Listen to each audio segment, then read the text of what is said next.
दर्शकों, मैं हूं ऐश्वर्या कपूर और आप देख रहे हैं मेरे साथ पूछता है भारत।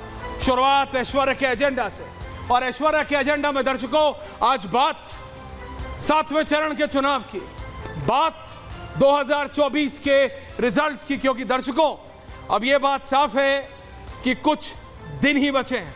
जी हां, 1 तारीख को शाम को 7 बजे सबसे बड़ा एग्जिट पोल लेके अर्नब गोस्वामी आपके साथ होंगे, लेकिन उससे पहले 1 तारीख को ही 7वां चरण बचा है चुनाव का। जी हां, 543 में से 486 सीटों पे वोट हो चुका है, 90% मतदान हो चुका है, 26 राज्यों में वोटिंग हो चुकी है और सिर्फ एक चरण और बचा है। लेकिन ये एक चरण इतना महत्वपूर्ण है दर्शकों, इतना महत्वपूर्ण है कि आपको क्या बताऊं। नरेंद्र मोदी से लेकर और कौन कौन, अनुराग ठाकुर, आरके सिंह, सब बताऊंगा। लेकिन ये जो आखिरी चरण है, इस आखिरी चरण में उत्तर प्रदेश की 13 सीटें, और नोट कीजिएगा, उत्तर प्रदेश की 13, बिहार की 8, पंजाब की 13, चंडीगढ़ की 1, हिमाचल प्रदेश की 4, झारखंड की 3, ओडिशा की 6, बंगाल की 9, टोटल 57 सीटें हैं।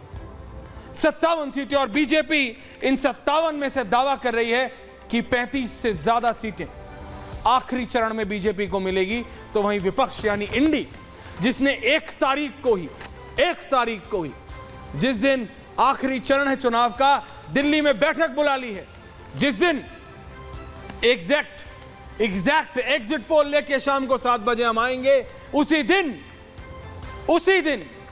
इंडी अलायंस ने दिल्ली में बैठक बुला ली है, क्योंकि इंडी अलायंस कहने के लिए कह रहा है कि हम फेज से रिजल्ट से पहले अपनी प्लानिंग कर रहे हैं। तो पूछता है भारत, क्या 100 सीटों में सरकार बनाना चाहता है विपक्ष?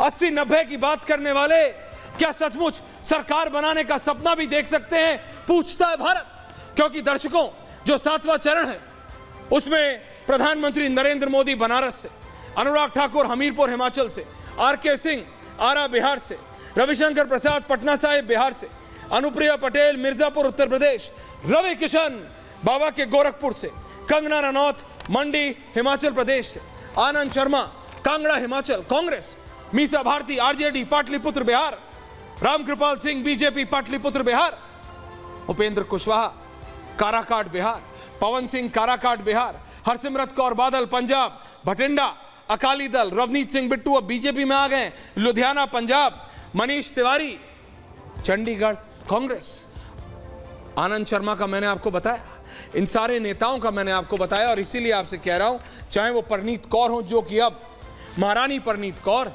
कैप्टन अमरिंदर सिंह की धर्मपत्नी जो पटियाला पंजाब से लड़ रही है, Abhishek Banerjee Trinamool Congress Diamond Harbour, Debashree Chowdhury BJP Kolkata दक्षिण, सीता सोरेन दुमका बीजेपी, और निशिकांत दुबे, ये वो सारे नाम हैं जिनका भविष्य 7वें चरण में।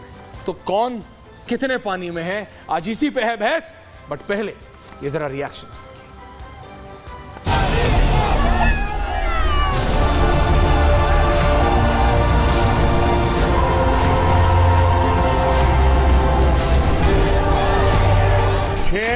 चरणों में देश ने तीसरी बार बहुत मजबूत सरकार बनाना पक्का कर दिया है।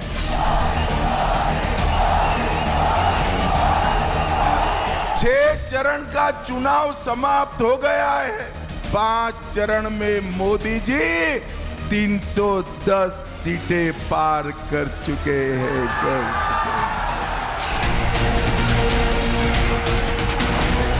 400 पार की जब बात होती है तो समाजवादी पार्टी को तो चक्कर आने लगता है। इस बार 400 पार तो हुई ना, इस बार 400 हारने वाले हैं। तो बोल ही रहे ना कि हम लोग 300 पार जा रहे हैं। पूछता है भारत। जी हां, पूछता है भारत। ओमकारेश्वर पांडे जी स्टूडियो में कदम रख चुके हैं, आ चुके हैं। रत्नाकर त्रिपाठी काशी से आ रहे हैं। अनुराग भदौरिया, प्रोफेसर अनुराग भदौरिया ले आइए जरा, लखनऊ से जुड़ रहे हैं।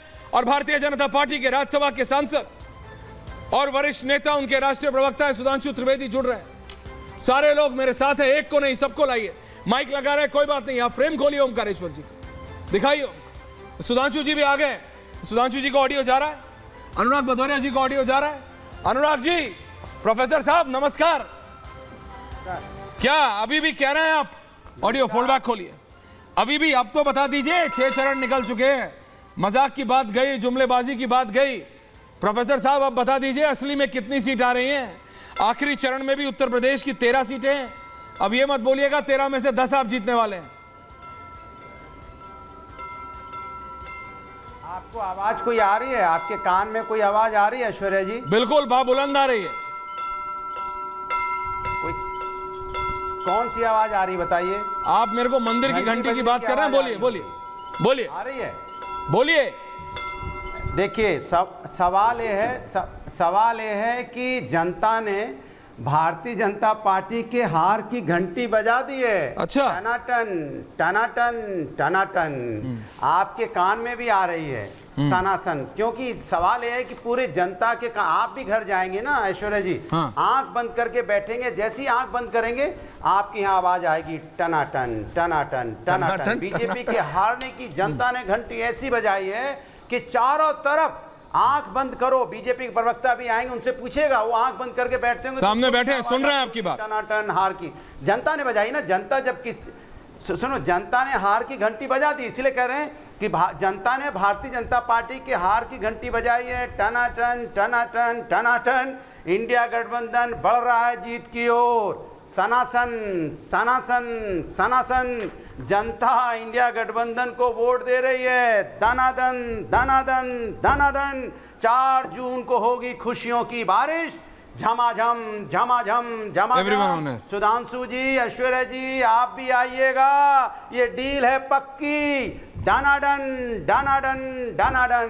देखिए, भारतीय जनता पार्टी की हार की है, उनके दिमाग में हार की घंटी बजने लगी है। इसीलिए देखो, मुद्दों पे चर्चा ही नहीं करना चाहते। मुद्दे दिन पे दिन बदलते चले जा रहे हैं। जनता से संबंधित कोई मुद्दा नहीं है। मुद्दे देखिए कैसे कैसे हो गए। अब तो भारतीय जनता पार्टी वाले कह रहे हैं, एक जगह मैंने सुना कि भैया सरकार आएगी, काउंटडाउन शुरू हो जाए, जेल जा। अरे भैया, सरकार तो अभी आपकी थी 10 साल से, फिर काउंटडाउन शुरू क्यों हो रहा है? अच्छा ठीक है, ओके। हाँ, सवाल है कि बीजेपी भूल जाती है। ओके प्रोफेसर साहब, ओपनिंग कमेंट्स हैं, मैराथन नहीं। मैं भारतीय जनता पार्टी से बस इतना पूछता हूं। हाँ पूछिए। एक मिनट रुकिए, मैं भारतीय जनता पार्टी से इतना पूछता हूं कि आपने पूरे चुनाव भर मुद्दों पे चर्चा नहीं की, आपके मुद्दे बदलते रहे। आप चले गए यहाँ पे मंगलसूत्र पे, मंगलसूत्र से भैंस पे चले गए, भैंस से मीट मुर्गा मछली पे चले गए, फिर आप बाबरी ताला पे चले गए, बाबरी ताला से होते होते आप व्यक्तिगत हमले करने लगे। इसके मतलब आपके दिमाग में घंटी हार की बजने लगी है। टनाटन टनाटन टनाटन। ओके सुधांशु जी, जो बज रही है घंटी, इनका टनाटन और धनादन चल रहा है। सवाल ये है, चलने देते हैं।